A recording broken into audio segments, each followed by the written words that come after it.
السلام علیکم د قدر وړ لیدونکو په خاص ډول د انلاین ایجوکیشن پښتو یوټیوب چینل مینوالو ستړي مشئ خدای دې وکړي چې ټول ښه او جوړ اوسي ختمه د قدر وړ لیدونکو په خاص ډول د انګلیسي ژبې زده کړې مینوالو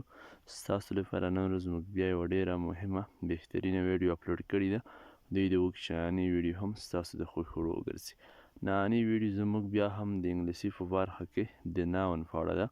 له همدې څخه وړاندې کومه ویډیو چې وه پاکه موږ تاسو ته د ناون هغه پېژندګلوي کړې وه تعریف مو تاسو ته ښودلی و ناون مو په بشپړ ډول در پېژندلی و چې ناون څه ته ویل کېږي په نننۍ ویډیو کې د ناون په ډولونو باندې خبرې کوو د ناون ډولونه در پېژنو نو تاسو فقط ویډیو تر پایه تعقیب وساتئ د سکیپ هڅه مه کوئ انشاءالله د ناون په ډولونو باندې به پوه شئ نو اوس به موږ تاسو ته وښیو د ناون هغه ډولونه چې کوم ډول دي لومړی خو تاسو ګورئ کنکریټ ناون دی په دوهم نمبر کې زموږ سره بیا ابستراکټ ناون دی په دریم نمبر کې بیا کاونټیبل ناون دی او دې نه علاوه مثال بیا په څلورم نمبر کې انکاونټیبل ناونز دی پنځم نمبر کې زموږ سره بیا کامن ناونز دی شپږم نمبر کې بیا پراپر ناون دی اووم نمبر کې بیا کلیکټیو ناون دی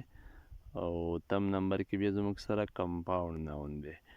دا هغه د ناون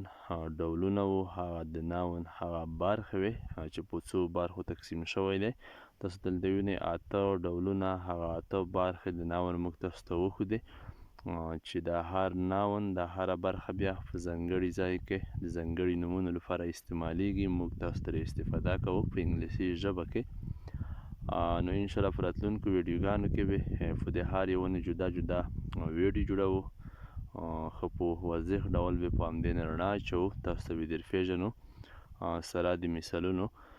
که دا ټول ډولونه موږ په یوه ویډیو کې تشریح کوو نو بیخي د ویډیو وخت هم زیاتیږي ستاسو زړه هم به تنګیږي نو انشاءالله همدغه یو ډول به په راتلونکو ویډیوګانو کې تاسو ته تشریح کړو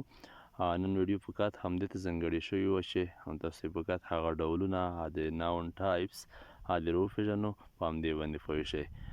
نو یوه یادونه بله هم کوم د ویډیو په پای کې که هر څوک په تاسو کې د همدې چینل ته نوي راغلي یاست نوي یاست چینل حتما د سره سبسکرایب کوئ ویډیو ته یو لایک هم ورکوئ ستاسو په لایک هیڅ نه کمیږي خو ویډیو نورو دوستانو ته هم ستاسو په لایک سره رسیدلی شي دوی ترې استفاده کولی شي نو چینل هم تعقیب وساتئ سبسکرایب یې کړئ چې په آینده کې هره مهمه ویډیو بیا اپلوډ کیږي تاسو په خپل وخت سره در ورسیږي فی الحال ښه وخت په خدای مې سپارلی یاست